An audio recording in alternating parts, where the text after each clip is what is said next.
珠海大學文史研究所教授阿李志文博士同我哋講解呢個中國開戰以來最重要嘅一場戰役，就喺上海嘅遼寧陣。咁啊，大家以為咧抗戰個個都話8年抗戰，其實係錯㗎。呢8年抗戰唔通你唔計918，唔計128，所以我哋真正嘅抗戰咧係14年，唔係8年。就希望大家呢個觀念咧，今日要改一改。如果我哋話8年抗戰，即係抹咗去以前918同128嘅事件，係極之唔合理嘅。咁啊，我哋難得請到香港生命教育促進會阿彭家駒總幹事咧，為我哋咧完成咗一系列嘅比較圖啊、指示圖啊，好明白、清清楚楚指出我哋今次喺上海打一場戰役，同日方究竟死過幾多人？有幾我哋中國有幾多個將官犧牲？咁啊，一陣嗰個全委成員咧，就交俾阿李博士同埋阿彭總幹事兩位分別複述。咁啊，大家因為阿李志文教授咧最近咧就做咗手術，咁啊身體比較孱弱一啲，咁佢而家坐緊的士趕緊嚟，咁啊請大家原諒佢，容許佢遲少少。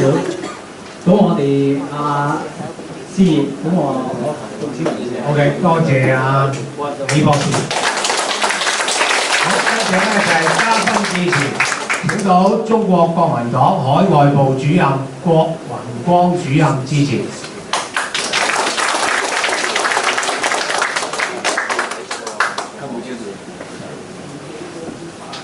唔好意思啊，唔識講廣東話咧，我國語得唔得？得。識聽啊，國語都識聽啊，可以啊。我們主席哈，我的聰哥哈，我們在座所有的老朋友啊，好多個老朋友喺呢度啦哈，這個大家早安，大家早晨，大家好。很高興啊，能夠代表中國國民黨黨中央來參加今天這樣一個非常有意義的一個活動。我是海外部的主任啊，剛才司儀有介紹，海外部主任啊，郭宏光啊，坦白講啊，因為我負責海外的工作，海外部主任就是負責工廠海外的工作啊。這一段時間呢，我感受非常非常的強烈啊，因為今年是我們抗戰勝利70週年啊，是一個非常重要的日子。在海外，在各地啊，每一個地方。比方像今天早上，我們港澳總支部跟我們中國文化協會等等啊一些相關的一些社團，就舉辦了這樣一個講座啊。其實，在世界各地每一個地方啊，美國也好，歐洲的幾個國家，包括亞洲啊，日本、韓國、菲律賓等等的，每個地方都在辦啊，所以我非常非常感動。大家雖然在海外。雖然沒有住在中華民國台灣啊，可是大家對於我們過去的這段歷史，哦，大家一直都放在心裏，在這麼重要的一個日子的時候，還會想到要來紀念它，啊，所以我在這邊要首先要代表我們中國國民黨中央黨部，向我們在座的主辦單位，還有所有來參加的各位好朋友。我深深的一鞠躬，向大家致敬，向大家致謝。今天禮拜六了，應該是休息的時候嘛。外面天氣又這麼熱，哦，應該在家吹冷氣啊，多舒服，哦，還來這邊來聽這個講座，為了就是我們不會忘掉我們過去的這一段非常珍貴的這個歷史。在座我看在座的年紀啊。應該都沒有參加過抗戰，有參加過抗戰的請舉手，一人都沒有，啊，應該是在座都很年輕啊，都沒有啊，邊個？我们很年轻啊，所以对啊，所以我说看起来这么年轻，不可能参加这个啊。夜战可不可以？越战。打过夜战，打过建共。那等我们庆祝完抗日之后，再讲打越共。这个虽然我们都没有参加过，可是我们读书看历史的时候，对那段历史，我们即使没有参与，可是我们都有非常深的一些印象。当然我们刚才书记长所讲的，不应该说只讲8年，从918开始，128淞沪战役啊什么，广泛的来讲都是对日抗战。只是我们讲对日抗战8年的这个1926年的7月7号那一天，卢沟桥那个事件发生，我们从那开始是我们的政府正式宣布全面对日抗战。之前只是一些零星的一些战役啊等等所以我们习惯上讲说对日8年的抗战那虽然我们没有参与过，可是我们看书也好，包括过去有很多的电影都有讲跟抗战有关的，什么像英烈千秋啊、800壮士等等啊什么，都是在讲这些有太多可歌可泣的一些事情，都在我们的心里，我们从来没有忘掉。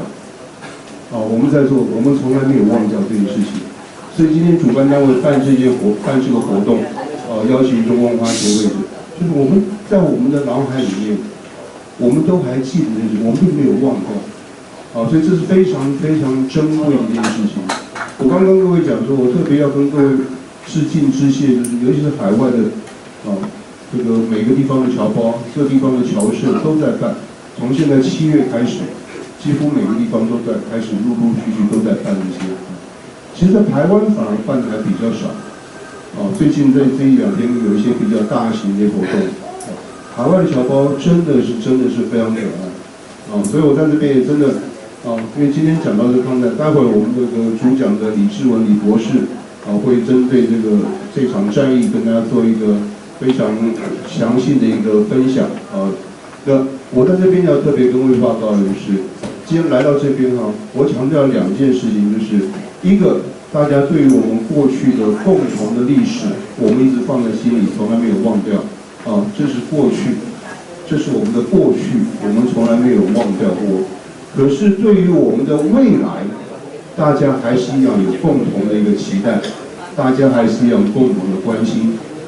虽然没有住在台湾，没有住在中华民国台湾，可是大家在海外的每个地方。也很关心我们的未来，我们拥有我们非常珍贵、非常宝贵的过去，我们更期待我们有一个非常美好的未来，这是我们大家共同的一个心愿。那讲到未来不好意思因为我是负责党务的工作，海外的党务的工作，我也必须在这边跟在座我们所有的好朋友报告一下，明年的总统选举。就牵扯到我们的未来，牵扯到中华民国的未来，这个明年的1月16号又碰到总统大选，我记得之前在每一次的总统大选，明年是2016的大选，2012也好，2020也好，等等一直往前推，每一次的总统大选，我们香港这边，包括澳门的我们梁大哥也在这边几位澳门来的好朋友港澳这边的所有的好朋友也是非常的关心然后在选举之前也办了很多的活动。我记得2008年的时候，那时候总统大选的时候我还来过，那时候也为了总统大选也特别到香港这边来，那时候也是有这样的一个聚会，跟大家分享一下选举的一些事情，那。不好意思，因为讲座还没有来李博士还没有来，所以我就利用我比较越权我就利用这个时间跟大家分享一下现在在台湾的一些选举的一些状况各位都晓得，我们现在的本党中国民党的候选人现在参选的候选人是洪秀柱我们现任的立法院的副院长洪秀柱刚出来的时候，大家并不看好他因为原来觉得说好像原先大家所期待都是几个所谓的天王级的人物啊，并没有把这个天后放在眼里啊，都想的都是天王啊。那洪秀柱出来之后，其实我跟各位报告，从他宣布要参选之后啊，整个的这个氛围啊，有很大的一些改变啊，因为大家会觉得说这个人他非常认真啊，他愿意在本党最困难的时候，愿意出来承担这个责任啊。那些天王呢，觉得好像天王可能在想自己的一些事情，想他自己的未来，想这个想那个，想太多了。想太多的时候，反而不能做决定，啊，这个洪秀柱这个女性啊，所以我说现在女性真的很了不起。我要在座有好多女性啊，女性在哪里？当她们一旦下定决心要去做一件事情的时候，那种魄力、那个决心啊，跟她接下来所做的一切的那种执行力啊，真的让大家刮目相看啊。尤其我们洪秀柱她宣布要参选之后，开始慢慢一步一步。啊，他所发表的言论，啊，他的主张、他的立场等等，特别受到我们海外的，啊，在台湾以外的所有的侨胞的支持，啊，他的一些想法，他的一些主张，我相信我们在港澳这边的同胞啊，应该感受特别的强烈，啊，特别的强烈。昨天晚上我在跟几个朋友私底下在聚会的时候。我还常常跟他们讲，现在台湾的老百姓啊，住在台湾啊，有点很迷惑啊，就是我们中国人讲的一句话，很重要的一句话，就是“当局者迷啊，旁观者清”啊，大家都听过这个成语啊，“当局者迷，旁观者清”。住在台湾的那些人，就是当局者，都很迷惑啊，都不晓得到底发生什么事情。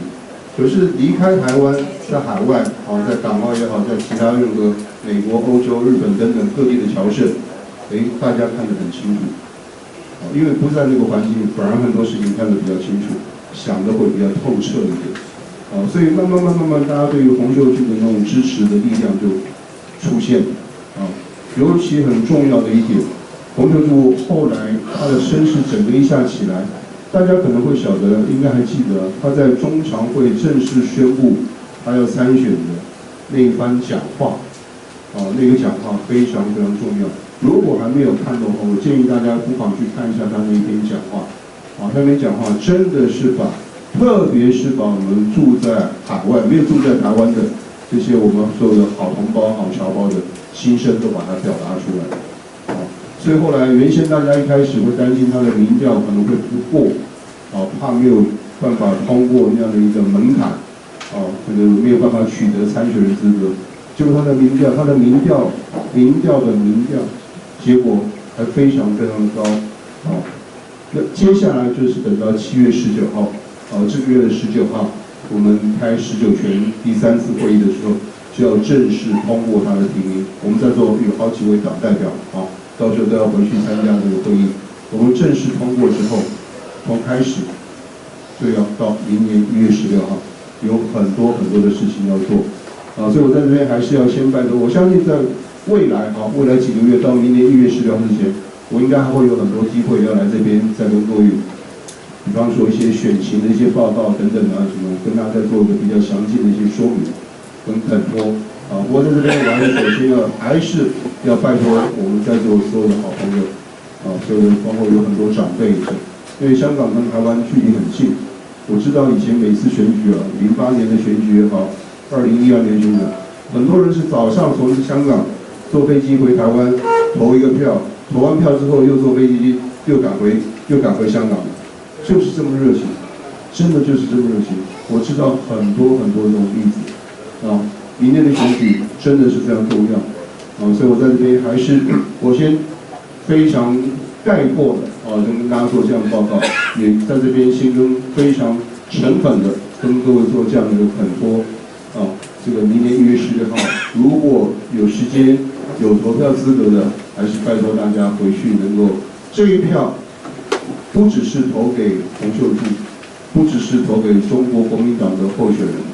而是投给我们大家所共同关心的中华民国的未来，啊，我们希望我们虽然我们住在香港，可是我们希望住在中华民国的那块土地上的所有的我们的亲朋好友，在未来都能过非常美好的、平和的、非常祥和的一个日子。这是我一个最大的一个请求。那接下来，我想今天下午我们总支部上开会，在未来这边也会有一些所谓的后援会等等的一些成立，有很多的事情要做。拜托我们在座所有的长辈、所有的好朋友，能够在未来，其实时间很短，7月10号到明年1月10号，8、9、10、11、12，就是半年的时间，只有半年的时间。我们好好来把我们的力量展现出来。有时候国内的同胞他搞不清楚，住在台湾的人他很多人搞不清楚。可是当大家看到透过新闻媒体、透过一些网络等等，发现住在海外的侨胞比他们还关心国内的选举，比他们还关心中华民国的未来的时候，他们会受到这种感动，他们会受到感动，感动之余，他们也愿意去多做一些事情，帮忙多拉一些票，多投一些票。所以各位千万不要想说我们住在海外，好像跟国内选举没有什么太大的关系。其实影响力真的非常的大。再次，我看我们讲座已经来了嘛，再一次不好意思，我耽误了大家几分钟时间这个再一次谢谢我们主办单位也希望我们今天的讲座能够非常成功。我们在座所有的长辈、所有的好朋友，大家身體健康，一切平安快樂。祝大家，祝大家。多謝郭維光主任請就座。嗱，我哋咧就今日嘅講座咧就係由珠海大學教授李志文博士就負責嘅。佢今日咧係帶住抱恙嘅身體咧，都嚟到呢度同我哋講，我哋更加要俾多啲熱烈嘅掌聲，多謝李博士。因為李博士之前咧做咗個手術，身體又比較虛弱，咁一陣間咧，我哋請佢坐喺度，同我哋分享佢嗰啲精闢嘅講座內容。咁我哋亦都多謝香港生命教育促進會彭家區總幹事，咁佢咧就係負責搜集資料啊等等，咁就一同協同李博士咧就一齊進行呢個講座嘅。我哋繼續。感謝兩位主持人到台前。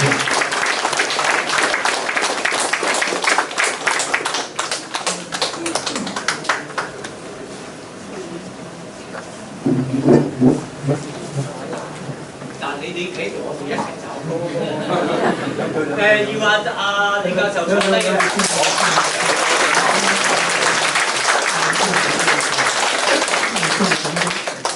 或者咧就做個開場白啦。今日呢個活動咧係有3個原因嘅。第一個咧就係喺大概2個月前度，謝博士我哋嘅書記咧就話有條題目，個題目咧好少見到嘅，就叫做妙航陣戰役。我諗大家比較少聽到。我大概2分鐘之後咧，我覺得好有意思，就好啦，我答應咗你度咧就插科打諢。第二個原因咧，就係更加重要嘅，就係我哋已經有段好長嘅時間啦。有一位我嘅應該算係我嘅忘年交，佢同我一樣叫志文。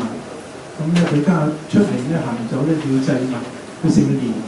原來當年咧就佢嘅爸爸就喺呢一個戰役裏邊殉國。殉國之後咧，就到1949年之後，我哋嘅政府就派咗一個佢唔識嘅人嚟到香港，就俾咗40蚊港幣佢。嗰時佢40蚊咧買到間小木屋，真係買到小木屋啦，冇錯㗎，係咪？40蚊港紙喎，1950年喎，好鬼犀利㗎咯喎。於是咧佢一路感恩，有個機會咧，因為謝生係佢嘅學生，所以睇呢件事嘅時候咧，袁先生話好，我又支持呢個活動。我想咧呢個好有意義嘅第二點。第三點咧，我想就因為呢一次辦呢個活動最大嘅原因，就如果睇翻都知道，好似係座談會第一次啫。如果因為我而改期咧，就係唔係幾啱嘅。我自己係一個微不足道嘅人，今日咧喺呢度咧，我哋唔能夠講太多嘅嘢，我只能夠咧就係、喺醫院嘅時候，同埋出咗院，咁啊請咗個肥仔，咁呢個肥仔唔少來頭嘅，佢嘅重量高過我啦，佢重量高過我啦，咁啊佢係珠海書院中文系嘅學生，中文喺珠海裏邊咧有一個缺點，歷史讀得少，冇錯吧？中文系歷史讀得少，呢度好多中文系嘅同學歷史讀得少，咁啊今次咧佢用咗大概4日到嘅時間，係喺台灣有一個活動，翻嚟之後4日咧整理咗資料，咁啊資料嘅整理咧我哋兩兄弟咧就搞咗大概有3次，咁啊整理出嚟未必就好完整，但就好希望咧家駒能夠幫到我手，你嘅時間得20分鐘嘅話，最多25分鐘。我哋要準時，好嘛？好似今日呢個活動咁準時咧，非常感激。咁我嘅遲到係因為咧交通嘅阻塞。最後咧都係多謝讀主任。你聽唔明我講廣東話？識聽咁我就唔講國語啦，而家。好，今日多謝你家駒，好多謝各位先，多謝。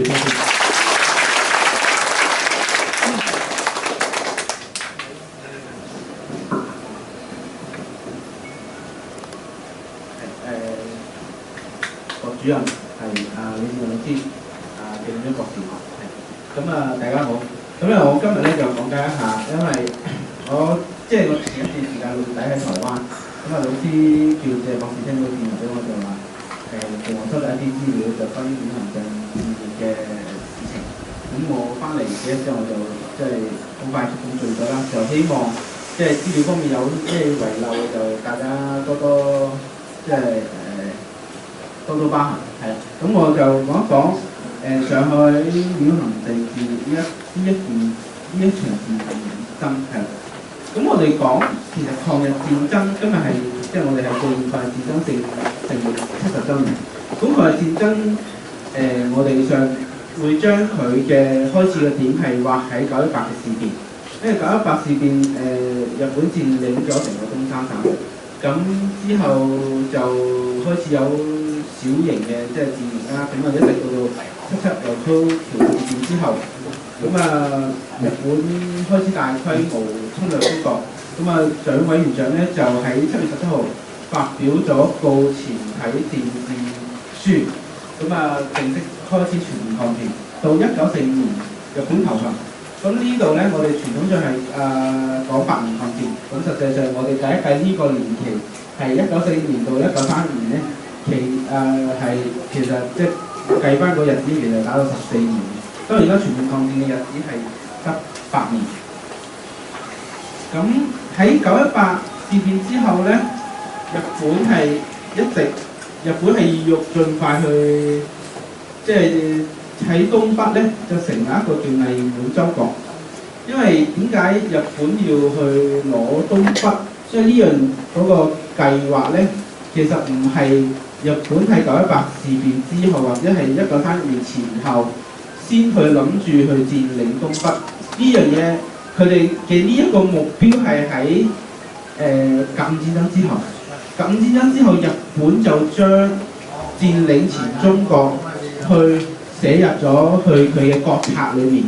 佢嘅國家嘅政策就係從佔領朝鮮之後再佔領東北，再進一步去佔領全中國。咁佔領咗佢哋好快佔領咗朝鮮之後咧，佔領東北係佢哋嘅一個好重大嘅目標。咁但係嗰陣時我哋國際社會咧就有一啲類似我哋叫聯合嘅前身叫國聯。國聯嘅成立嘅目的就係喺一次大戰之後咧，就希望通過外交嘅手段去解決國際上嘅紛爭。日本佢佔領東北嘅所有行動咧，都係受到嗰個國聯咧所有監察嘅。咁所以1931年嘅時候咧，有一個調查團叫李頓調查團咧，就係喺日本唔係喺東北就喺度調查咧。日本咧就喺東北嘅嗰個叫做侵略行為。咁日本為咗轉移喺東北嘅視線，佢就關東軍咧就喺上海咧就打算挑起事端。由間諜川島芳子呢個出名嘅間諜咧就去執行。發動咧就係128事變。咁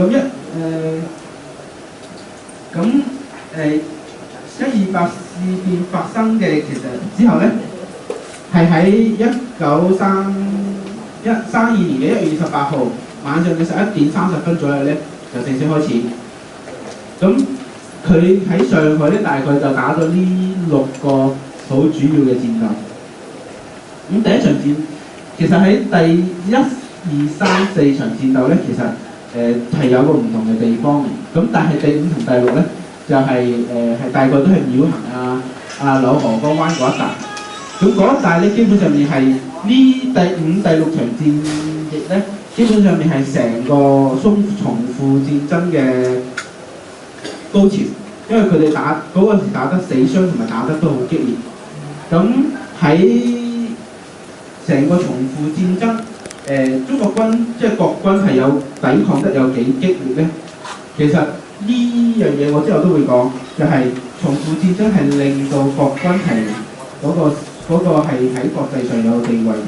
咁因為我講個背景，因為我就從大陸移民過嚟，咁喺成個以前即係讀歷史上面好容易發生一個嘢，就係睇唔到係點解未開羅嘅奧會嘅時候，中華民國係有咁高嘅地位喺同即係作為世界嘅4個巨頭去分配成個戰略嘅格局。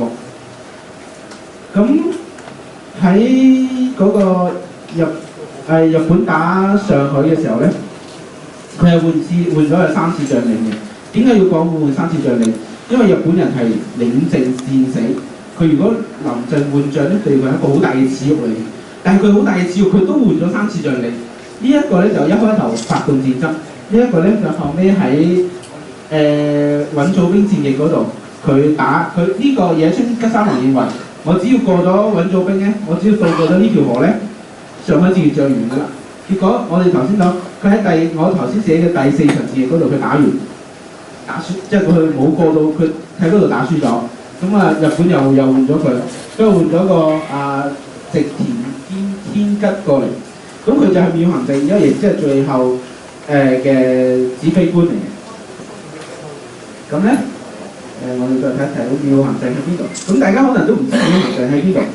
咁我之前老師同我講，其實我都唔知廟行第喺邊度。不過揾到個地方，呢個地方咧就係長江3個州。咁呢度係上海，呢個係上海嘅範圍。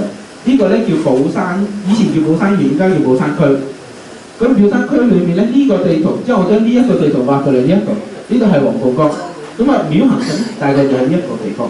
依家現時嘅廟行鎮，佢個行政區劃成就係咁樣，係啦。咁咧當日咧，喺廟行鎮上面咧就有國軍中央軍第5軍同埋第19路軍，係啦。第19路軍咧就嗰陣時嘅總指揮係叫蔣光瀾。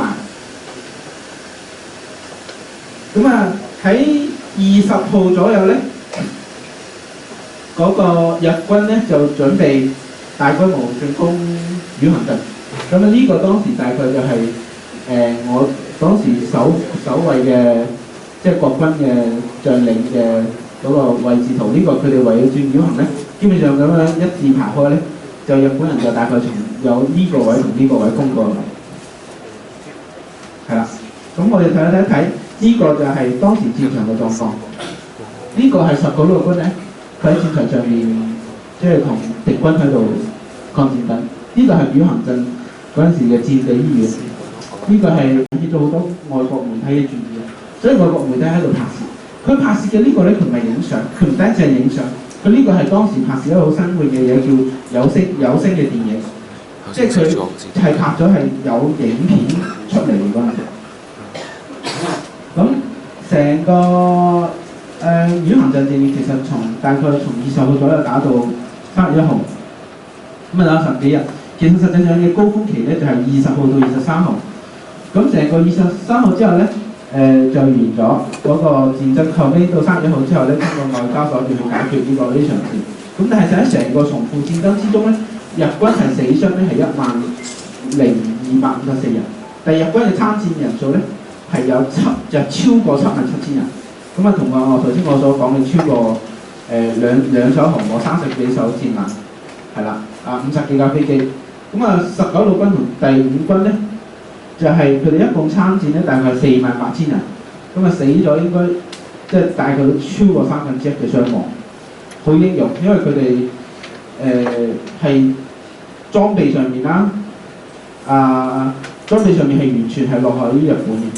咁啊當時中國海軍喺中國國軍係有海軍，咁但係海軍係中國國軍嘅海軍係冇參戰過，咁就基本上面都係陸軍。咁佢哋喺度，佢哋冇飛機。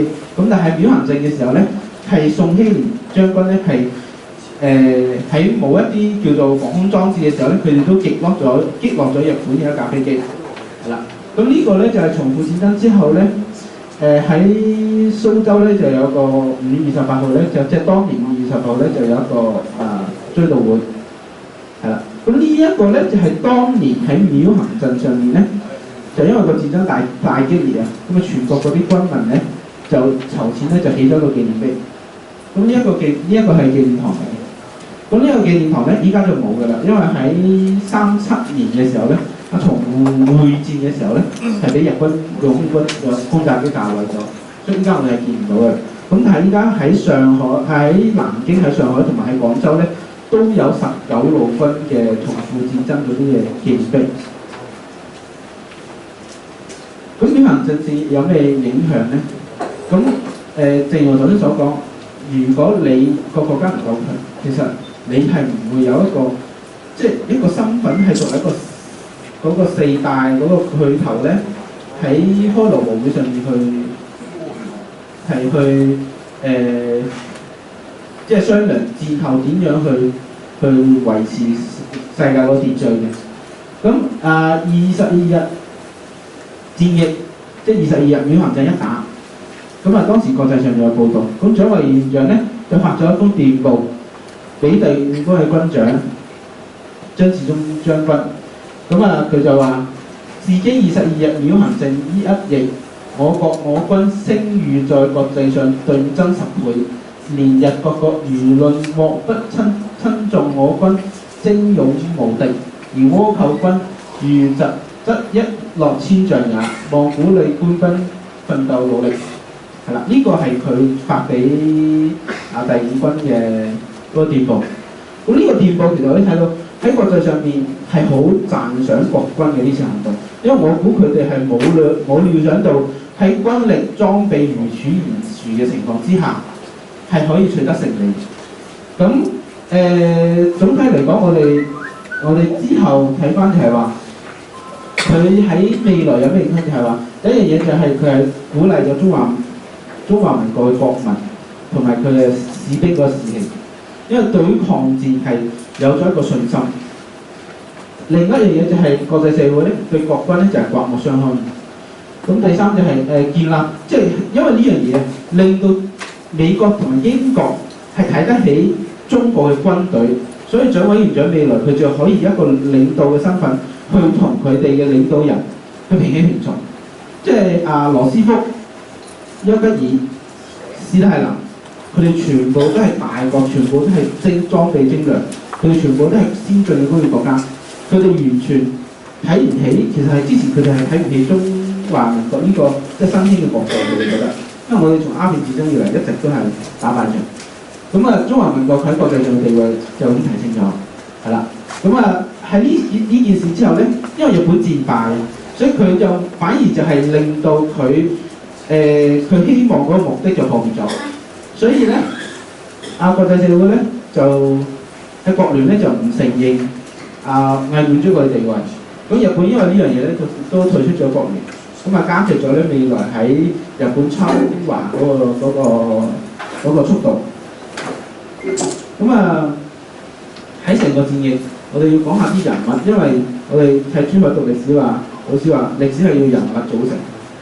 人物咧，我哋一定要講蔣委員長，因為蔣委員長咧，因為呢次128事變咧，佢之前下野去到寧波嘅奉化嗰邊，喺佢故鄉咧就休養。咁因為呢件事咧，佢就出嚟，喺之後就擔任咗嗰個。我哋叫軍事委員會嘅委員長啦，係啦，佢就指揮咗呢一次嘅戰鬥。咁喺呢一次戰鬥之中咧，佢最擔心一樣嘢就係中央軍同埋19路軍咧，就係佢哋嘅合作唔夠好，所以佢落咗好多前面嗰個電報咧，就俾第五軍。咁喺呢次之中咧，應該都係第五軍係完全表現咗一個好好嘅心態，佢就唔搶攻，同19路軍完全係配合。佢係擔任咗19路軍嘅防衛，就令19路軍咧就有一個好大嘅機會去正面戰場上面同日軍去戰鬥。咁之後就係蔣光乃將軍，蔣光乃將軍係廣東東莞人，係啦。咁佢係保定公開學校第一期嘅騎兵科。咁點解要講佢咧？因為佢當時係成個戰場嘅總指揮，係啦。因為蔣委員長係全權授權佢從即係嗰個京副衛戍司令部嗰個由佢去指揮成個戰場嗰個政策。咁咧之後咧，就要講下4個人物。呢度有4個人物咧，就有2個係被當時人咧係稱為係戰神。咁有一個咧係黃埔之光，係啦，亦都係我哋最年輕嘅將軍。好，第一樣嘢就係講張治中將軍，因為張治中將軍咧就有即係我哋廣東話讀起嚟，張治中有2個人，一個咧就係我哋叫做忠烈千秋上面嘅張治中將軍。咁但係呢度講嘅就唔係忠烈千秋嘅張治中將軍，呢個係講呢個有水嘅張治中將軍。因為張治中將軍咧就係喺保定軍校3期報緊科嘅。咁係當時就任係第5軍嘅軍長，第5軍軍長，佢後尾就係國民軍嘅2級上將。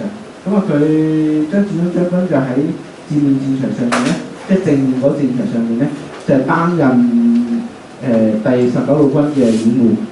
咁佢有一個最大嘅特色，點解要講佢？老師其實我一直都揾唔到一個好強嘅理由就揾佢，但係老師提醒咗一樣嘢，就係喺呢一個成個場嘅戰役上面，張治中將軍即係呢一位將軍有一個好大嘅特色，就係佢唔搶攻。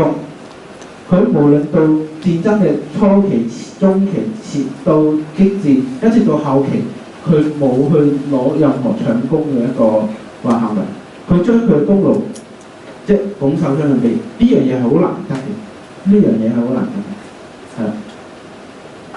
咁之後就會係呢個咧，就係當時張治中啦，呢個就係當時京副司令部嘅嗰個大席。咁佢哋個相，呢個係張治中將軍當時喺流行戰場嘅時候，司令部嘅時候喺嗰度用電話去指揮國軍作戰。咁之後咧就講孫元良將軍，係啊。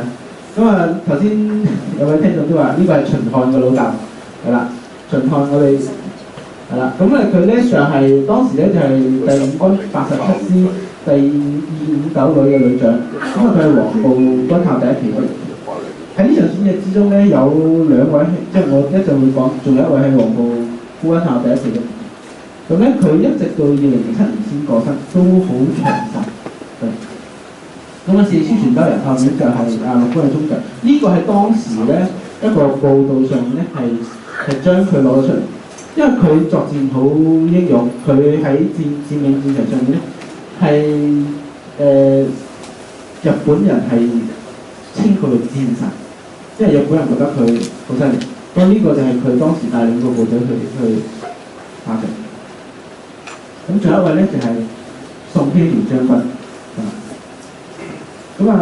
宋希濂將軍咧就係佢都係黃埔1期，佢當時咧擔任嘅係第5軍87師嘅261旅嘅旅長。佢係黃埔1期咧最年輕嘅飛生，亦都係26歲咧就成為咗最年輕嘅國軍少將，亦都係國軍嘅第一批即係將軍。佢27歲咧就已經係升到係中將啦，係啦。呢個係好年輕嘅。宋希濂將軍又係好英勇，佢從穩祖兵嗰度一帶，從紀家橋開始登，即係22號嘅時候，佢從穩祖兵嗰度一直登陸，一直頭先我哋睇嗰張地圖咧，一直咁樣打，佢係一條直線，幾乎橫穿咗成條係戰場。佢帶住佢嗰個261咧，就頭先我哋睇嗰個地圖度咧，基本上面成個戰場就咁打，即係中間一條線直接拉咗過去。咁啊，令到打到日軍係聞風喪膽。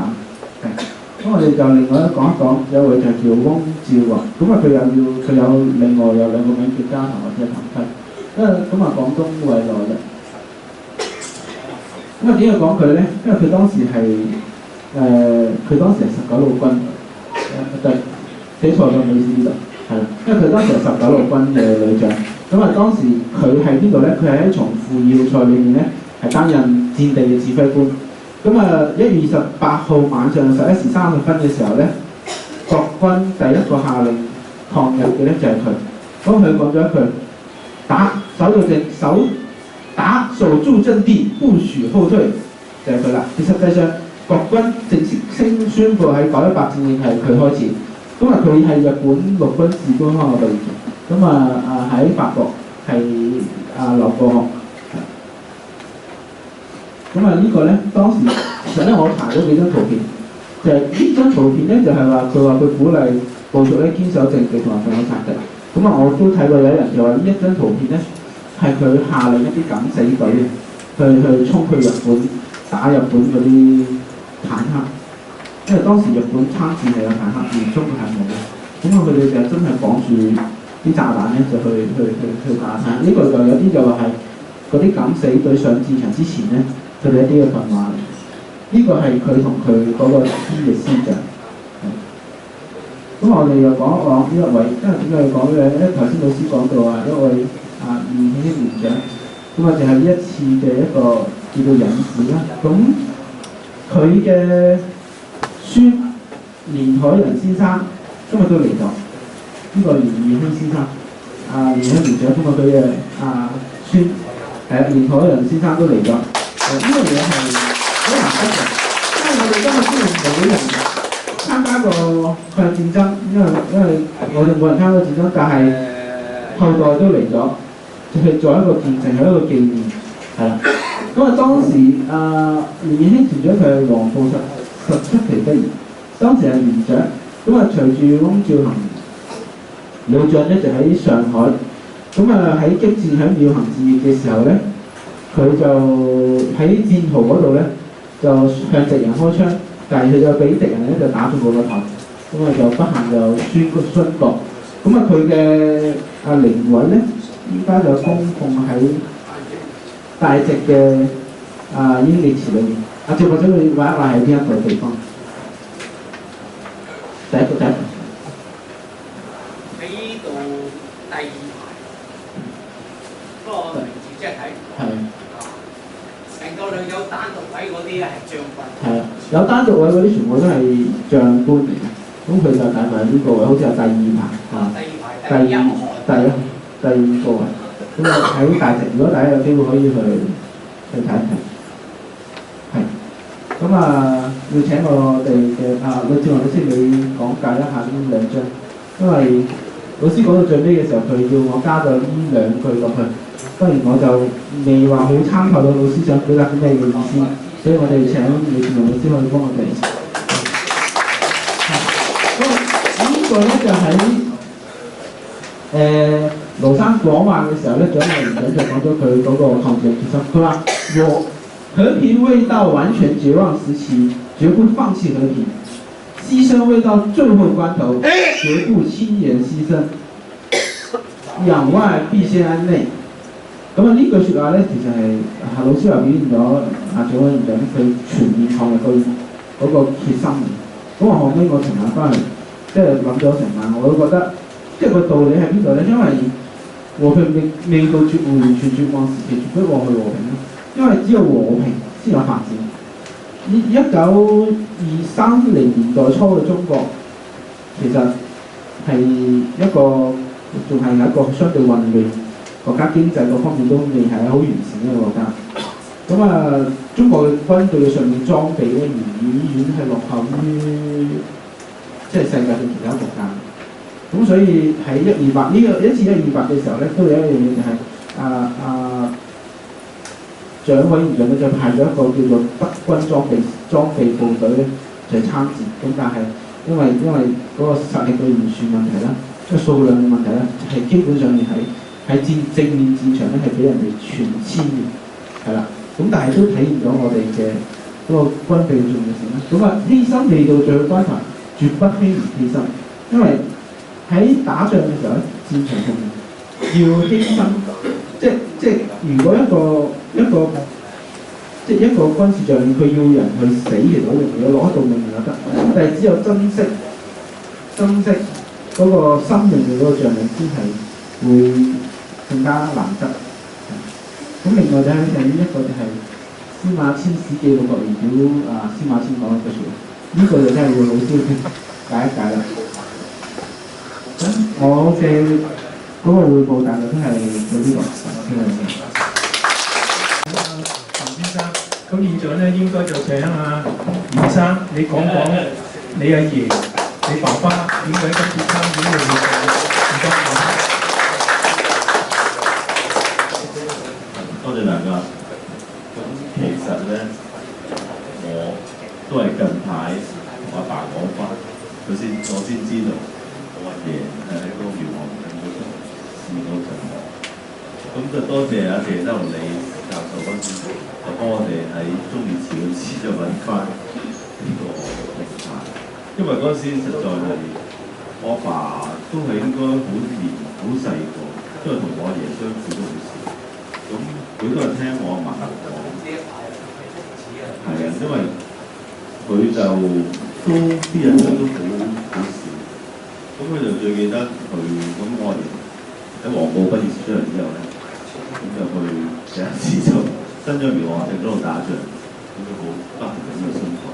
咁佢就最記得我阿嫲就話有個好嘅同學叫做李鴻明。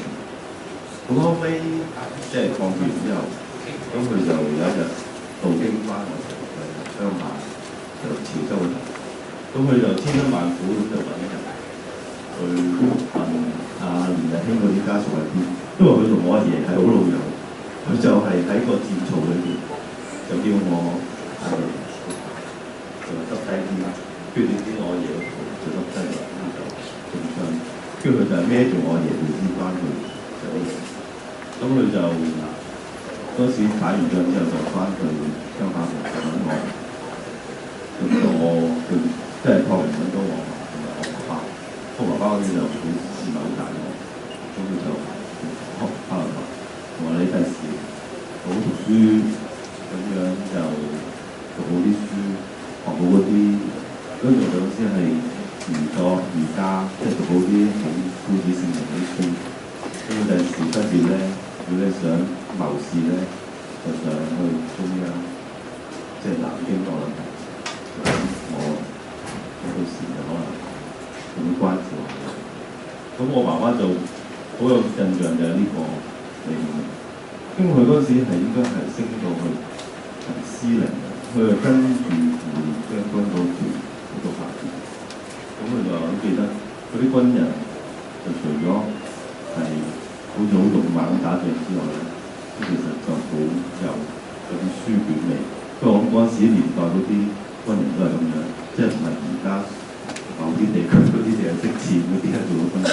不過嗰陣時外國嗰啲就個前途就好高，咁就係佢就好深印象就係啲人。咁後尾都係失散咗，最終咁就落咗喺度。咁其實李教授我爸應該可能咗人，其實嗰時係佢話係除咗40蚊俾佢讀書之外，其實仲有60蚊係俾咗我阿媽，佢自己買嘢食，總共係100蚊。嗰陣時係好多㗎啦，100蚊係啊，咁呢就係佢就係最緊要。咁我就係講咁多，因為我都係知道咁多。咁多謝大家。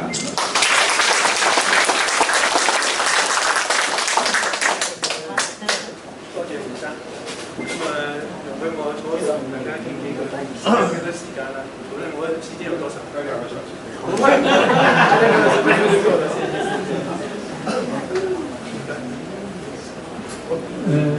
報記翻，好冇禮貌。或者咧，我先講兩個唔應該講嘅説話。我退咗休啦，咁啊，但係文軒咧就俾咗好多次機會我咧喺度咧發下噏風。咁今日眨下眼咧，應該係第4次啦。咁啊有次咧就一陣間會提到，嗰次應該係3月11號，東海大學嘅教授，皇格大學嘅副董事長，當年我嘅僑委會嘅委員長高信嘅仔高陳樹教授。嗰次咧，我係喺呢一個場合裏邊咧，係繼續喺文協裏邊有機會再講下嘢。跟住有2次咧，應該都係同經國先生有關嘅。咁啊，今日咧就因為頭先交代過啦，就話昌哥啦，咁啊連先生啦，大家嘅幫手，仲有錦哥你嘅支持啦。咁所以呢個活動咧就辦成。咁呢個第一點，頭先重複一下。第二點咧，我想喺度要同大家報告一下，就係我喺啱啱1個月前咧就喺鬼門關走翻出嚟。咁啊，我太太咧就話：你唔好去啦。我諗話唔係條命執翻嚟嘅，嗰度又冇咩好講。咁於是咧，我就今日其實都未必一定今日嚟到嘅。我哋尋晚大概10點鐘咧，想打俾電話阿昌哥，佢唔聽我電話啦。咁我今日唔過嚟咧，因為精神可以捱得到20零分鐘咧，同大家傾下偈。既然執翻嚟啦，咁呢條命咧就可以同大家，如果為我哋嘅國家、為我哋嘅民族、為我哋嘅社會，或者為我哋識嘅朋友做一啲嘅義工服務，我想呢個係積福嘅。咁啊，就因為呢個積福，第一場嘅積福咧，今日就開始。咁啊，我會神經錯亂，我會亂噏無謂。咁啊，所以咧就得到家駒頭先嘅幫手，咁啊將個資料整得好好。家駒咧，我係幾句好有信心嘅，3日嘅時間有咁嘅工作交出嚟。但係嗰個光目咧，佢整得好有條理。咁不如咧，先多謝家駒先啦。多謝，但係2個字咧，讀極都讀唔正。咁第一個咧，嗰個淞滬係讀鬆嘅，唔係讀松嘅。咁啊，香港咧就叫做吳松街。吳松街早期真係叫吳松街，叫吳松街，加咗個松字冇咗個水嘅喎。有啲冇嘅。其實嗰一定要讀鬆，唔係讀松，唔係有邊讀邊，嗰就係讀鬆。咁啊，鬆係冇錯㗎，鬆嚟啦，我嘅師兄嚟咗啦。咁啊，第二個咧，佢講極都講唔正嘅一個音咧，大家都知道佢係客家人，其實太多啦。嗰啲即係話啲客家話侵咗我哋嘅廣東話太多啦，唔好再挑第2個，實在太多。咁既然係咁，我想咧同大家分享幾句説話先。我教書咧教咗大概超過45年啦。咁呢45年裏邊咧，我應該一開始就教歷史嘅。咁教歷史嘅時候咧，我第一句就講抗戰唔係8年，係14年。頭先家駒已經同我俾咗好好資料啦。有乜理由喺77之前犧牲為國犧牲嘅殉國人士唔係抗戰英雄？冇可能。而且我忠烈祠都擺咗喺度啦。抗戰我哋一般嘅常態叫抗戰，就因為7月17號我哋蔣公話要抗戰到底啦，就所以叫7年8年抗戰係咁嚟嘅。咁啊7年8年都錯，係應該14年。咁呢個咧係我第一個要提出嚟嘅。第二點咧就係我喺度要特別向各位報告，既然14年嘅抗戰，14年嘅中日戰爭，究竟邊個領導嘅？冇得否認，一定係蔣委員長。蔣委員長嘅領導，包括128事件一出現，佢就馬上中央徵召佢翻嚟，馬上就係抗日。但呢個抗日裏邊俾好多人嘅委屈，最大嘅委屈係蔣公。大家知道原因何在？蔣公係我哋中華民國今日仍然1804年嘅咁好日子過。我想蔣公嘅忍辱負重固然了不起，但係佢俾人哋委屈嘅地方實在太多啦。嗱，呢一點咧，我想喺度要特別強調。抗戰之前，蔣公已經係國民革命軍嘅總司令。黃埔軍校嘅成立，其實最大嘅目的就係想將中國真正統一，國父革命成功。其實有個上海戰役，喺革命裏面嘅上海戰役，當年嘅上海戰役係陳其美主持嘅。陳其美最好嘅助手原來就係蔣公，仲有佢嘅好兄弟張群，呢個係真嘅。嗱，你睇下中華民國成立革命，其實蔣公已經開動咗㗎啦。最後尾國父委託佢犯黃埔軍校，嗰一日開始，中國嘅統一係蔣公一生裏邊嘅最大嘅志業。但係佢嘅受委屈，由918事變一路到77，你睇受嘅災害幾多？用災害兩個字睇佢，佢人格俾人嘅侮辱。嗱呢點咧，我係講呢一個今日你呢度講嘅原因喺呢一度。咁第三個咧，我哋要特別要強調嘅，既然有呢個戰爭，點解要拖咗咁耐至打呢場戰爭到77？你唔好忘記。民國16年到民國26年呢10年，其實已經係我哋嘅國民革命軍，我哋嘅軍事委員會蔣委員長，唔係淨係準備打仗。你睇下，佢要將我哋嘅28省，要慢慢同佢傾，慢慢同佢度。但係度緊嘅時候唔見咗4省，就係偽滿洲國啦。今日24省，24省咧就最難搞嘅就廣東廣西。真係廣東廣西，如果廣東廣西早就加入中央，搞掂，早就打啦呢場仗，冇得打嘅。廣東廣西係到77之前先至回歸中央。我哋呢度絕大部分都係廣東廣西人。頭先知道我哋有好多客家人、好多潮州人、好多東莞人都喺呢場戰役出現過。點解家區話要揾咁多？太多人講啦。如果講，譬如講到今晚，我唔會講。所以有惠陽嘅，即係惠州啦；有東莞嘅，有潮州嘅。潮州你睇下，孫都喺度啦。嗱呢個咧係今日最難得嘅咧，我想就係我哋都係年紀大啦。我揾唔該走翻出嚟，我哋年紀都係大啦。如果有啲孫嚟參加就好啦，不過呢個孫後生，未必喺呢度最後生嘅，但應該算後生，屋企後邊嗰啲仲後生。頭先講嘅嘢都後生。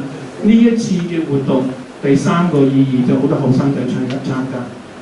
咁如果有機會咧，我嘅外孫、我嘅內孫，我下個月又有一個內孫出世，等到幾年後，如果我仲喺度，我拖埋佢哋一齊參加幾好啊！如果各位能夠有機會帶埋你嘅孫一齊參加呢個活動，我哋嘅國家就有希望。呢個係我自己嘅睇法。翻講蔣公咧，佢喺民國16年到民國26年。喺77之前，佢搞好咗，到最後尾第一件事，兩港歸翻中央。佢話有機會啦。第二呢10年裏邊，我哋嘅國家應該係喺中華民國成立嘅第一年到現在，係應該我哋嘅經濟最好嘅時候，我哋嘅法幣搞掂咗啦。當然後來有事係將來嘅事，唔係今日我嘅題目。咁第三個咧，就係當時有一個人係對蔣公係非常之唔諒解嘅，係點解唔打日本，竟然打自己人？呢個就張學良西安事變。西安事變之後，張學良了解咗之後，一齊翻南京，一齊處理和平落幕嘅西安事變，係促致咗我哋嘅蔣公話彈藥夠齊啦。經濟又夠啦，武器又唔差啦，我哋軍隊嘅訓練又足夠啦，兩港廣東廣西又翻嚟啦，掂啦啩？不過最難搞就係西康、新疆喺抗戰裏邊從未出過一兵一卒，佢知道啦，但係佢話唔緊要啦，都要打啦。如果仲俾啲時間佢就夠，但唔係蔣公要打，而日本唔打唔得，77事變就咁嚟嘅。頭先多謝家駒，你冇錯嘅，我驚你寫錯，盧溝橋個盧字，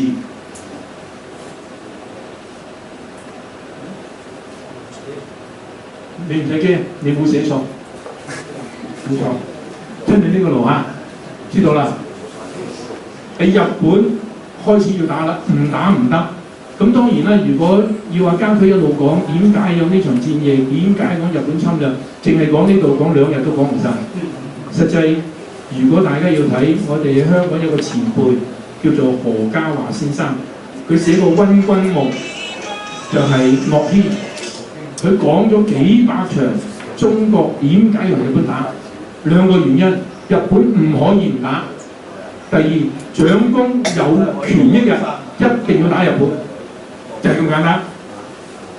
日本係冇可能唔打中國嘅，因為自從明治維新開始，木人天皇，木人即係所謂明治天皇啦，佢已經知道日本必定沉淪。呢個沉淪解釋多啦，就係、是、日本所有島全部落咗海底。幾時呢？唔知。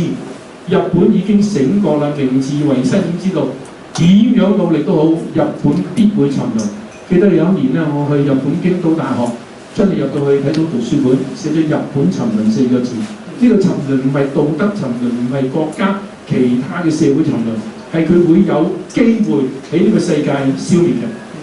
佢唔打日本以外嘅攞到領土，佢哋必定會死，民族都會冇埋。大家唔好忘記，日本係有好多係我哋中國人嘅後代，冇得否認。徐福嘅後代真係去咗日本嘅，嗰幾百人去日本就係今日嘅日本人，有我哋嘅血統嘅，唔好否定咗先。嗱，喺呢度嘅時候，日本必定打甲午戰爭出現啦。大家知道甲午戰爭，朝鮮就攞整個中國，台灣就攞整個亞洲，尤其是南洋群島。如果咁樣，日本就係大日本國，就頭先數嘅地方，包括中國，包括南洋群島所有國家。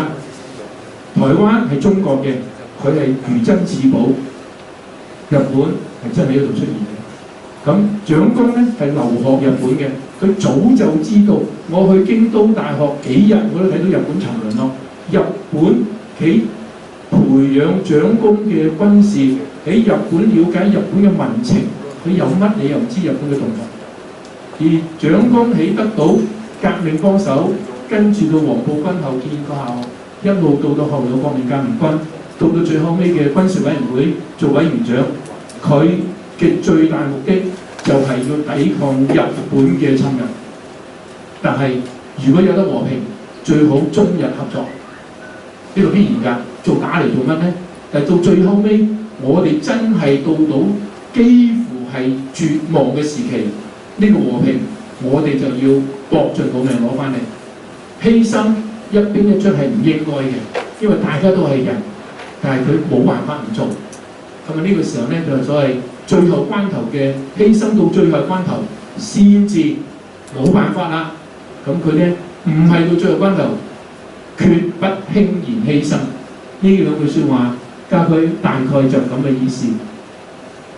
呢、個就係佢決戰嘅信心。但係呢個由918事變到77嘅時候，佢受嘅屈辱、受嘅侮辱、受嘅污蔑去到邊一度？但係呢個時候都未夠時間係可以真正抗日，所以後邊有一句説話叫讓外必先安內。如果有10幾兄弟嗰個時候28個省，咁有8個省，有4個省冇辦法啦，已經俾人掠咗去咯。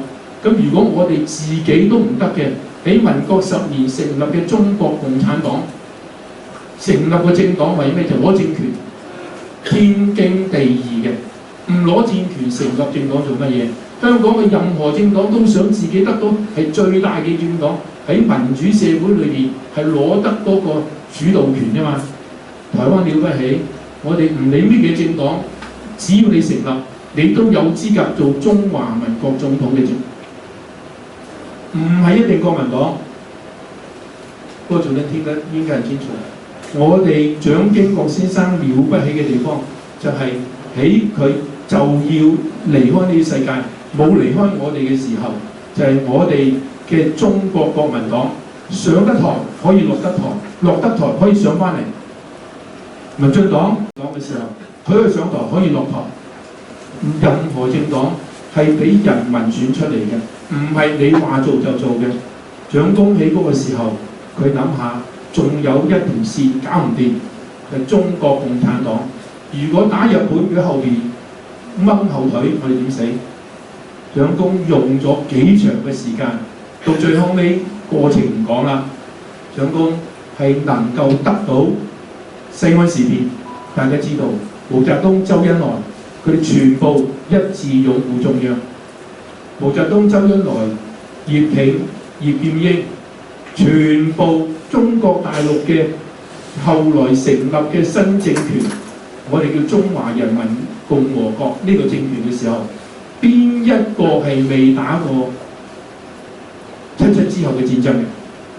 個個都打過，但係有人就話佢打就歸打啫，佢死嘅人比較少喎，佢歸打啫，佢啲將軍冇死喎，佢歸打就歸打啫，但係佢喺旁邊都係扯緊貓尾噃，呢個係冇辦法㗎啦，佢係一個政黨，但係所有政黨結合，當時就係中國共產黨必須係最少你要俾全中國4萬5千萬嘅同胞知道，你係一致對日抗戰嘅，成功咗啦。於是唔理日本，如果你唔侵略我，我唔打你，我係要透過國際嘅和平解決。如果你唔離開我哋嘅偽滿洲國呢個統治，我會趕你走。呢個係蔣公自己嘅決定，得到全國嘅支持。加上頭先所講嗰幾點都齊咗啦。西安事變和平落幕，張學良仍然係支持中國嘅，而支持蔣公嘅。好啦，國家經濟夠啦，經費夠啦，我哋嘅政治又差唔多啦，廣東廣西又翻中央啦，28個省唔見咗4個，仍然有24個省係支持嘅，行政區又支持咗啦。咁怕咩打仗？日本唔挑釁未必打，日本挑釁必打。呢個戰爭係咁嚟嘅。咁我想呢度要同大家做一個少少嘅介紹。太多嘢要講啦，不過無論點都好啦，呢一次戰爭係蔣公嘅努力部署，蔣公喺一直以嚟嘅無私奉獻。咁既然今日有勝利70週年，呢個抗戰勝利70週年，呢個就冇得講㗎啦。今日唔理香港、澳門、台灣、大陸，都要有唔同嘅地方嘅表現。70年難得，咁呢度呢，我哋有班年紀比較大嘅，我哋啲前輩喺抗戰裏邊都有出過嚟嘅。我想喺度要特別向大家報告一點係更加重要嘅地方。1945年抗戰勝利啦，1949年中華民國政權要去到台南金馬，呢幾年係中國係冇辦法將喺戰爭之後恢復元氣，繼續向前衝。呢個以前我唔諒解，最近呢幾日我會知道啦。元氣大傷，鬼門關走翻出嚟。咦？今日同大家講多兩句咧，就係你既然有一個咁樣嘅機會，俾你將中國嘅領土攞翻嚟，台灣都攞翻嚟，於是斷絕咗日本侵略整個亞洲。韓國後尾一段時間之後又獨立，現在再分，其實到最後尾點，我哋大家都唔知道。但係最少今日嘅中國係中國人嘅中國。喺呢幾年1945到1949年呢段時間，唔理你點樣做，不論同經濟、不論同政治、社會、文化等等，能夠保留翻一個地方俾中華民國有機會再次展現中華文化嘅傳統，中華民國自己嘅國脈，呢個上天俾佢最好機會，亦係蔣公，仍然係蔣公啊，仍然係蔣公啊，佢又下咗嘢喎。呢個時候竟然去咗台灣，我用竟然兩個字，去咗台灣帶咗3樣嘢俾台灣。第一個，中華文化嘅整體最了不起嘅精神文化嘅精髓精華都放喺台灣。其中一點，就係、我哋嘅故宮博物院，難得咧講俾大家聽，長公都應該知道抗戰勝利最後尾要去台灣嘅。如果唔係，點解我哋嘅故宮博物院、中國大陸現在嘅故宮同台灣故宮一比，大陸話細佬你叻過我。3年前，我同我太太去北京，我有個學生嘅學生招呼咗我5日。第一晚嘅食飯嘅時候，佢將行程講我聽，呢幾日點樣，施工點去玩，咁樣講到去故宮，咁我就唔出聲。佢話你可以唔去嘅，你會失望嘅，不過都要去。咁佢講咗咩呢？我好感激，唔止我感激，所有中國大陸讀書嘅人，佢哋話我真係好感激。當時嘅蔣介石將我哋嘅國寶偷咗去台灣，哇！幾犀利啊！話呢個偷，你話偷，我話保護咗台灣。佢係感激喎，佢唔係嬲喎，唔要攞翻嚟。中國大陸乜都想攞，但係故宮嘅嘢，大陸冇話你俾翻我，俾翻都唔得。第二日我就去故宮一睇，哇！同我哋故宮差得遠喎。唔係物件嘅處理，唔係保留嘅珍貴，而係佢哋嘅行政同埋對古物嘅處理，同埋整體嘅一種安排，俾我哋嘅參觀嘅人去睇嘅時候有啲咩得罪，仲未到家，唔怪得佢，真係唔怪得佢。嗱，第一個嘅寶藏，將中華文化。第二，我想長公喺度要知道，佢唔知懂唔懂。頭先睇到呢幾句説話，我想長公未必睇過，因為佢係王陽明嘅忠實嘅擁躉。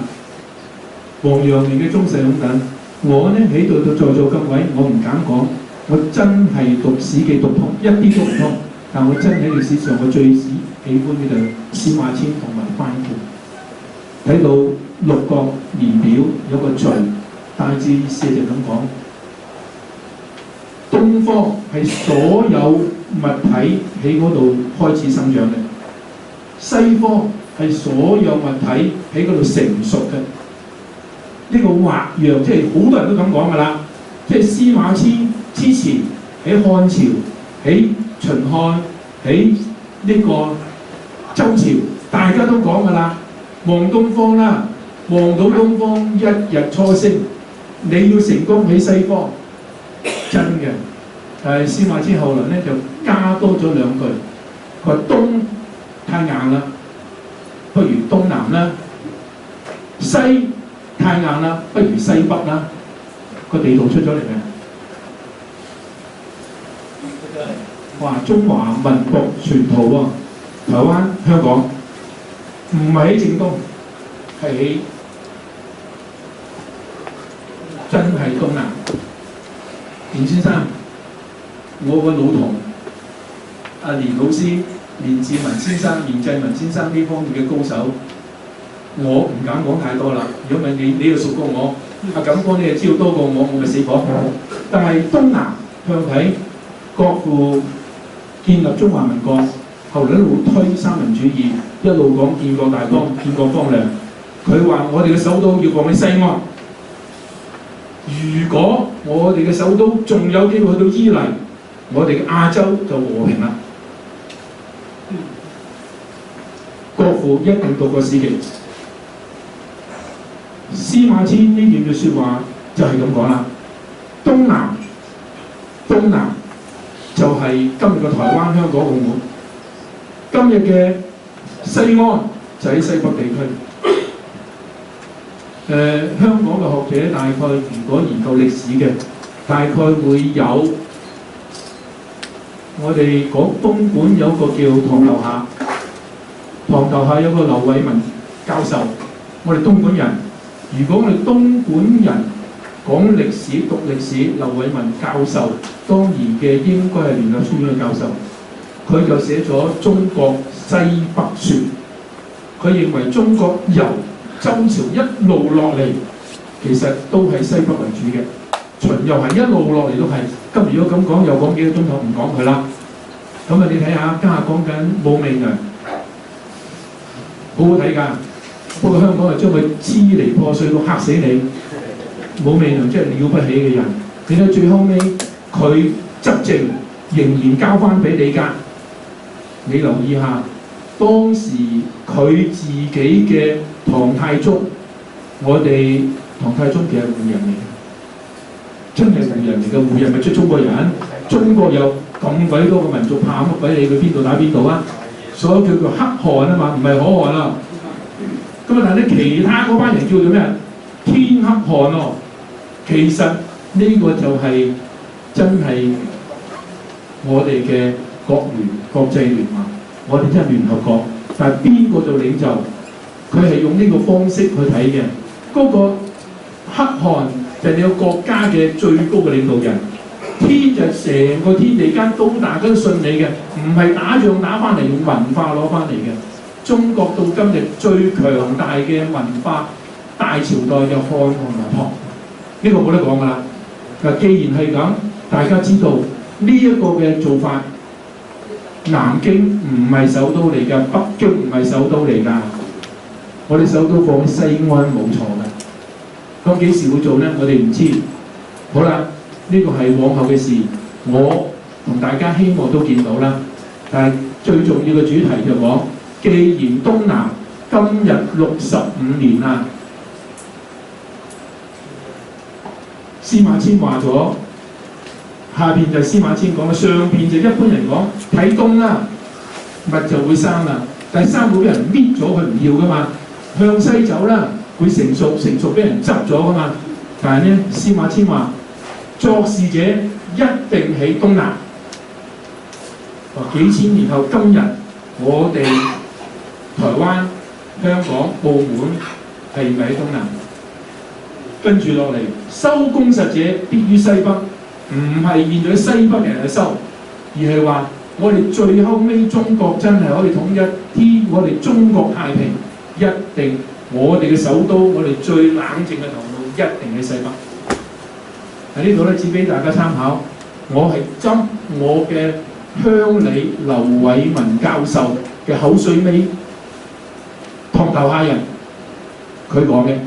當年我聽過佢演講之後，我去讀史記，佢係史記專家，我係史記嘅一個小讀者，佢真係講得啱。如果係咁睇，中國將來台灣絕對唔係中華民國永遠喺嗰度守住嘅。如果喺度守到一段時間就冇㗎啦，冇得偏安。好多學者都喺度，偏安嘅意思死梗咁解啫嘛。偏安咪死梗啦，係咪？邊有得偏㗎？我哋去邊度？中國究竟點攞呢？唔緊要，我哋有啲協商嘅，我哋有得傾偈嘅。不過呢度呢，最後嘅結束，我讀中學嘅時候唔知道咩叫國家民族主義。我讀大學嘅時候，一入大學我就學到一樣嘢，呢樣嘢我到今日真係可以講同大家一齊分享，就係中國今日我叫做皇帝子孫，我讀書就叫皇帝子孫，乜都係皇帝。咁於是堯舜禹湯、文武成王周公一路到今日，我哋讀下書嘅時候咧，覺得炎黃子孫。其實嚟個炎黃子孫喎，炎帝又翻埋嚟咯喎，咁皇帝咧就俾佢分咗一半。咁原來皇帝係文明文化嘅始祖，炎帝咧係醫療醫學衞生嘅始祖。我哋今日身體好，今日我執翻條命，就係香港醫療真係非常好。我哋點解有病最後尾都可以？佢有70歲、80歲、100歲，就因為醫療真係好。台灣醫療睇下呢一次八仙事件，我哋做得幾好。好啦，最近呢，大概有23、4年到啦，我哋竟然之間呢叫中華有3組喎，連到蚩尤都放埋落嚟，皇帝得翻1/3多啲咁多嘅地位。蚩尤絕對係壞人，我讀中學嘅時候黐油冇地位嘅，我讀大學畢業嘅時候黐油原來唔差嘅，因為嗰時候我知道中國嘅工業、中國嘅重型嘅一啲機械就由佢搞出嚟嘅，呢個就黐油。最近呢20零年，由最近呢7、8年，我開始慢慢了解到中華三組，真係中華有3組，仲有第4組、第5組未知，再揾多啲都唔緊要。我哋嘅祖宗有好多，我哋嘅國家係我哋嘅，我哋嘅國家文化係我哋嘅，但係我哋國家將來嘅前途係由我哋全中國現在13億嘅人口、13億嘅同胞，其實仲要去到日本、去到韓國、去到好多有華人血統嘅人，佢哋大家共同去支持嘅。如果係咁，我哋就唔使驚，我哋嘅國家、我哋嘅民族係會慢慢因為偏安係唔見咗。嗱呢一點咧，我今日講呢番説話，應該係我喺上個月嘅6月5號之後，聲音最大嘅係今次。我想呢度咧要特別同大家報告一下，就係、呢個收工實際必於西北，唔係喺西北今日嘅嗰個地方嘅嗰班人佢哋攞到嘅利益，而係大家要將我哋成個中國係要放喺西北，頭腦冷靜嘅環境底下，我哋中國就可以西邊唔派人打我哋，北邊唔派人打我哋，我哋嘅海洋永遠係屬於我哋有份嘅。我哋希望係咁樣嘅日子過嚟。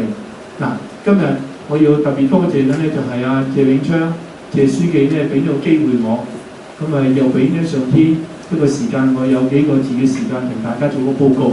當然最重要嘅咧就係連先生，即係我哋連長佢嘅孫，今朝嚟講，我聽到係40蚊，已經不得了啦，40蚊好鬼犀利㗎啦，哇！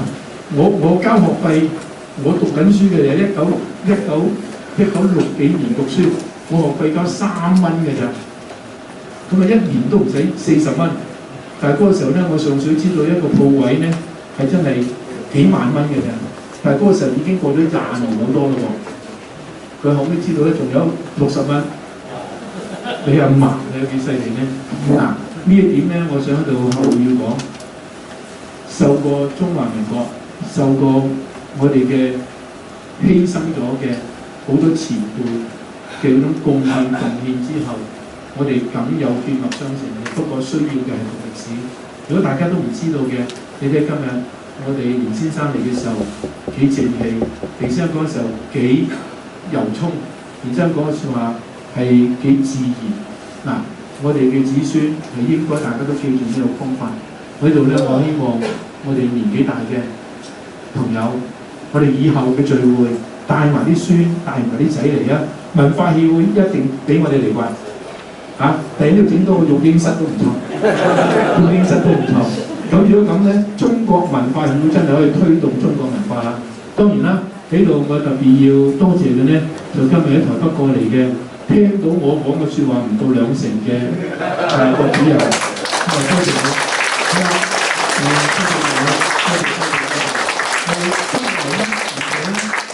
一啲問題，呢個機會我哋後會有期。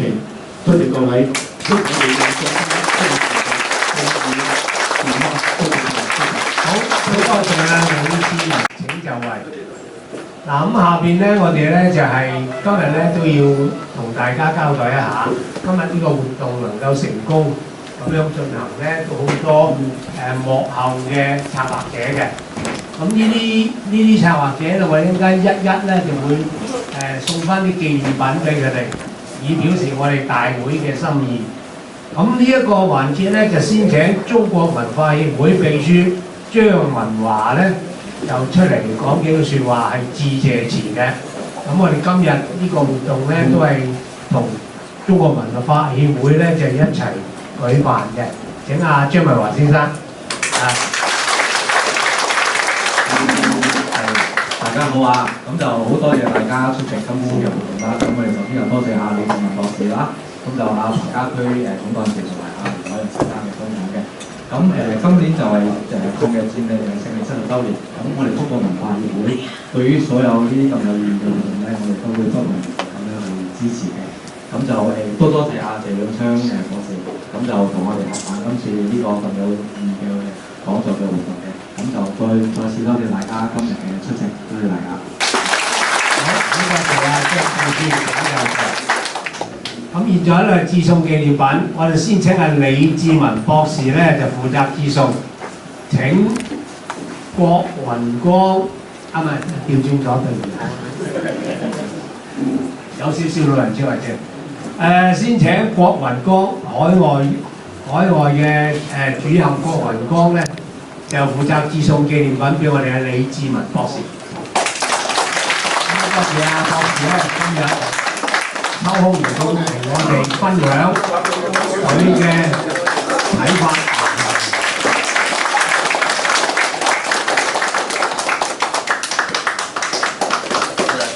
好，請郭雲光主任留步，請你頒發呢個紀念品。我哋首先第一位咧就係請翻李志文博士咧係接受。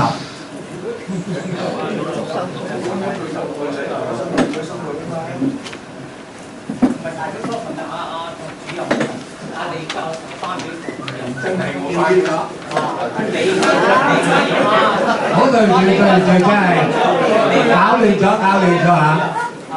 咁而家我哋請阿郭雲光主任咧就係留步頒發獎品啦。咁請李志文博士接受。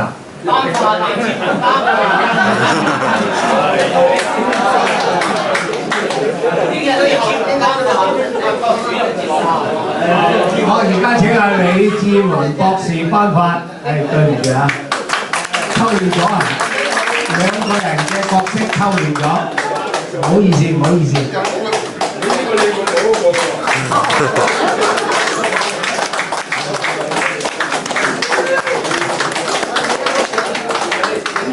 好，跟住咧，我哋請彭家區總幹事接受，都係仍然係請阿李志文博士。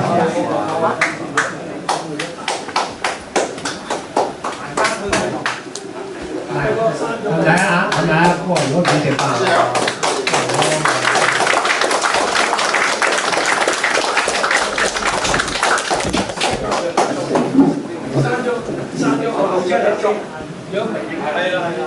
，OK，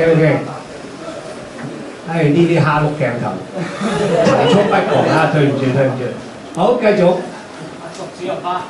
請阿郭主任咧頒發下列嘅獎項，就係連濟文老師嘅係咪孫啊？連海洋先生代表接受，我哋想嚟頒俾阿連濟文老師。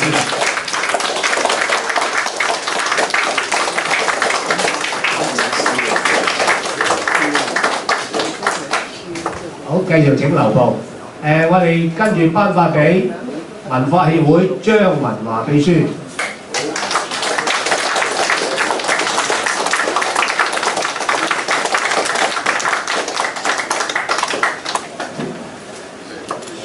另外仲有一位咧，就係永如軒學友社陳錦輝先生。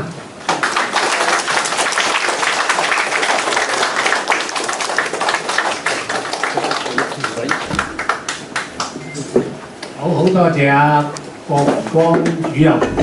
嗱，我哋今日嘅講座咧喺呢度就暫告一個段落。咁而家咧，我哋係準備一個簡便嘅午餐。我哋請主禮嘉賓同埋謝秘書咧就帶領佢哋先去用餐。咁其餘嘅人士咧，請稍後5分鐘之後再進入去用餐嘅地點。